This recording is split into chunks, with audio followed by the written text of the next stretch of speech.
Ini keadaan dia.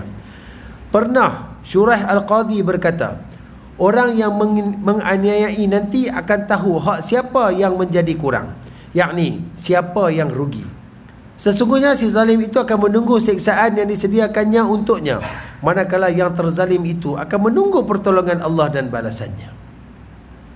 Kira ulama abang, kalau kita buat kat dunia kezaliman, tambah-tambah dari segi ambil hak orang, kita berasa kita dapat untung, betul? Tapi yang dizalimi itu rugi.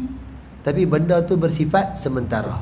Sebab nanti di akhirat barulah yang sebenarnya yang kita nampak, orang yang menzalimi itu sedang menunggu siksaan Allah, manakala orang yang dizalimi itu sedang menunggu bantuan dan juga balasan daripada Allah Subhanahu wa taala. Allah akan menyempurnakan. Cukuplah surah Zalzalah 2 ayat terakhir tuan-tuan menjadi pegangan kita dalam rangka untuk kita menjauhkan diri daripada menzalimi orang. Faman ya'mal mithqala dzarrah khairan yarah wa man ya'mal mithqala dzarrah syarran yarah. Sebesar benda tak boleh nampak tu pun, ada baik ada jahat, Allah Ta'ala akan rungkaikan. Allah Ta'ala akan kira. Sebesar benda tak nampak dengan biji mata, tapi berlaku. Saya ingat ayat ni dah cukup dah tuan-tuan, untuk kita nak kawal diri kita, nak jaga diri kita tuan-tuan, supaya amal yang berada dengan kita sekarang ni, pahala, saham kebajikan yang kita duk buat daripada ibadat seharian ni tuan-tuan, kekal menjadi milik kita tanpa perlu kita memberikan kepada orang lain. Kita buat ibadat sebab dengan amal tadi dia dapat ganjaran. Dengan ganjaran mudah-mudahan ada token nak masuk syurga. Bukan ganjaran kita nak bagi dekat orang lain. Kalau tuan-tuan terlalu pemurah lagu tu tuan-tuan, tuan-tuan dia akan merana di akhirat nanti. Kalau pemurah sekarang ni, sedekah, bantu orang susah dan sebagainya, bukan cara kita menyusahkan orang, dia nanti dengan cara kita susahkan nanti, Allah akan susahkan kita di akhirat. Nah, yang ni benda yang kena jaga. Juga menurut satu riwayat disebutkan bahawa jika Allah SWT menghendaki suatu kebaikan bagi hambanya, ditimpakan Allah SWT ke atasnya seseorang yang akan menganiayainya supaya dia mendapat balasan yang baik apabila dia bersabar. Mungkin juga apabila kita dizalimi ni tuan-tuan, sebenarnya Allah Ta'ala nak uji iman kita. Allah nak tinggikan darjat kita.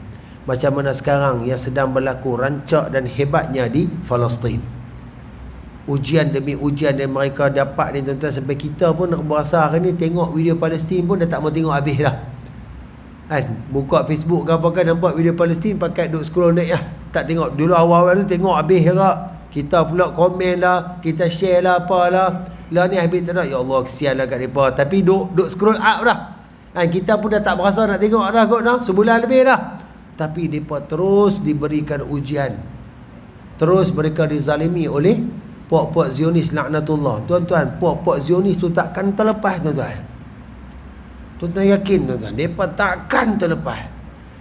Tak kisahlah yang namanya Benjamin Netanyahu ke, yang nama dia askar cabuk ke, yang nama dia orang yang main duduk tanah mereka secara haram ke, orang yang halau penduduk asal keluar pada rumah mereka ke, tak kisahlah siapa pun. Tapi ternyata di Palestin kezaliman berlaku. Hampir 80 tahun kezaliman berlaku. Jangan ingat Allah tidak. Jangan ingat Allah Ta'ala tak bertindak. Allah tunjuk tuan-tuan, apabila generasi asal yang dizalimi itu kemudian datang diwarisi pula oleh generasi yang kedua, maka sekarang ini adalah generasi penentang yang duk melawan. Sewaktu peristiwa 1947 yang ada pada generasi itu tuan-tuan, ada generasi yang tak boleh nak buat apa. Mereka keluar tinggalkan tanah akhir. Tapi akhirnya mereka didik anak cucu mereka yang akhirnya ni sedang duk melawan dengan Yahudi.